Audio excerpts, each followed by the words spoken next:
guess you need to settle down. You don't know my passion killer's been around. 5 o'clock in the morning, man. Got in early today. Trying to make some progress on some big orders that we have, bro. So, with that being said, it's another little quick tips and tricks, you know what I mean? Alright, starting the machines on. Obviously, flip the power switch on right there. Turn it on with this button. After it loads up, it's gonna ask if we're gonna continue with the last job that was ran. We're gonna click yes.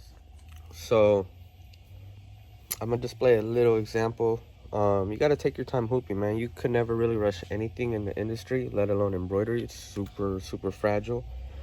Yeah, so we have our arms for flats right here, meaning anything that requires flats like beanies, the back of hats, shirts, tops, any kind of tops. So yeah, we have these little pins right here. Hope you can see them right here. Those are supposed to go inside of here, these pins. Now this ensures that it's going to be a smooth sew out. You're not going to get anything coming out of line and start overlapping. And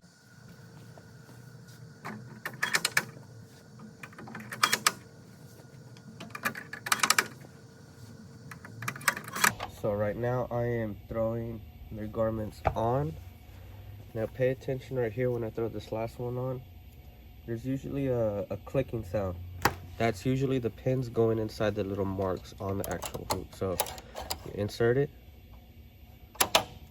Boom, 2 clicks, you're good. Both of them locked down. This is gonna ensure that we have a smooth sew out the entire design. So after that, man, you cover your tracks. First sew out of the day, something might go wrong. That's how it usually starts.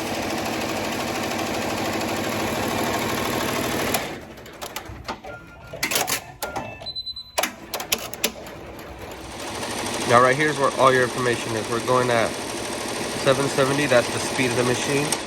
And right now it's taking about a 6 minute and roughly 30 seconds per sew out. So whoever we have operating this specific machine, handling this job, we're gonna have them only focus on this. So should be good, should have a good run. All right, so lately we've been taking the time to gradually invest in these hoops right here. These right here. Now, these are magnetic hoops, man. These are a blessing because when you're doing something that's kind of a headache, such as you could say backpack yourself, this alleviates a lot of the stress, a whole lot of the stress. So see, you have your garment under your hoop frame. Boom, that's it. So you have your board right here, your backing. Now we would throw our hoodie over the board, under the hoop, over the ring.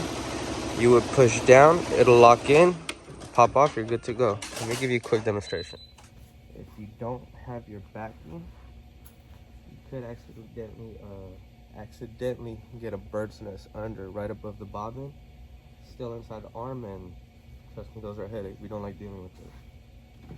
Anyways, place your hoodie, pull it all the way in, double check, do whatever you have to do to make sure it's straight so you don't have any crooked embroidery.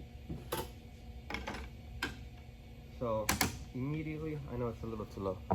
Right here, I know you can't see, but I have the seam right under the ring. We don't want that. So I'll take a peek over right here. We have letters. If you rewind it really quick, you'll see we have letters. I'm gonna raise it right up to E. Double check to make sure it's straight. I raise it up about a half a finger. And then boom. Knowing that there's a little 1/4 inch gap right here, I know it's consistent with the rest of the plate. All right, so it's Monday again. This is how Mondays usually go for everybody, so we're not gonna take anything personal. We're not gonna get frustrated.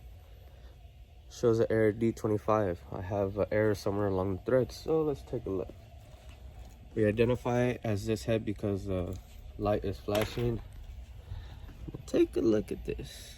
That's lovely. We love dealing with that type of stuff on a Monday, right? Not gonna let it get to us though. Now I can see right here, our thread split.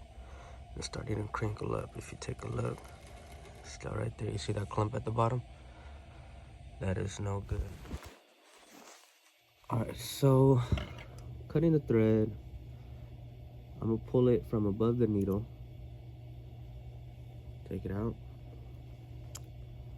Now I'm gonna put the new thread, well, same thread, just different piece of it that hasn't been split. So as far as the actual sew out, we should be good.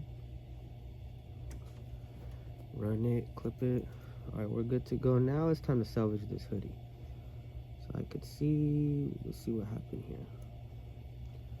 Honestly, I think it just got stuck. It just got stuck and started pulling away. So we're gonna clip the access. Not too much, not too much.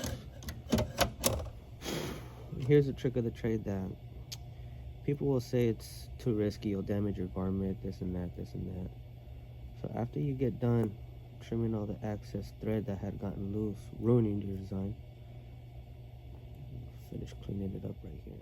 So we'll take our lighter, burn all the excess thread off. You're gonna wanna clip your bobbin. Make sure you don't have too much, just avoids any potential problems. Throw the hoop back on.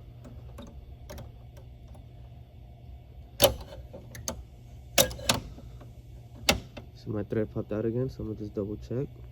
Hold it. We fixed our thread issue. So we're gonna rewind a little bit. The reason that we're rewinding is because we wanna create another thin layer with the thread over the thread that's a little iffy, something we wouldn't consider passable. So now we're at the beginning of the E. Let it sew out, cover, salvage it, and good to go. Switch, they in they feelings now. I'm starting to think it's a blessing y'all never